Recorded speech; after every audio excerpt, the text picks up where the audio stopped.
I am very concerned that Russia's invasion of Ukraine could lead to a wider war. And it could happen in 2 or 3 different ways.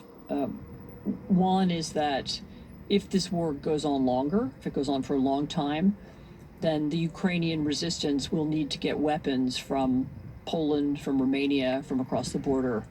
And then it's very likely that the Russians could, whether pursuing Ukrainians across the border or whether trying to stop those flows of weapons, could eventually attack or threaten a NATO country.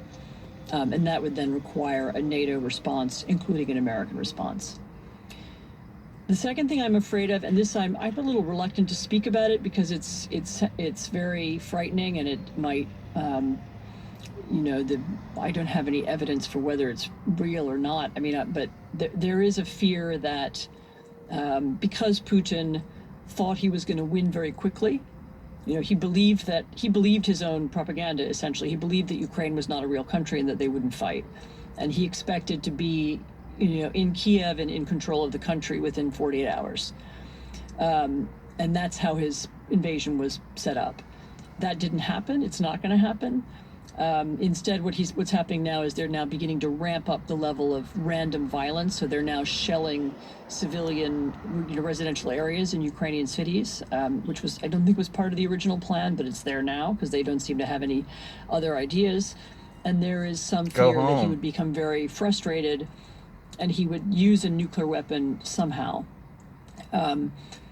In annual or not, they're not every year, but in the regular military exercises that Putin holds in the western part of Russia, they do exercise the use of nuclear weapons, and usually what they exercise is the explosion of one in the air, as a form of threat. They exploded over the Baltic Sea or something, as a way of scaring people.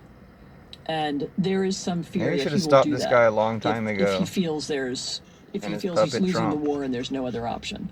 Putin makes these threats in order to make people afraid. And so it may be that the purpose of him hinting at talking about nuclear weapons recently, and of course the purpose of including this nuclear trial, this nuclear practice in his exercises, in his military exercises, the purpose of that is to make us afraid. It doesn't necessarily mean they would really do it. He's Taliban. Yeah, but things that he's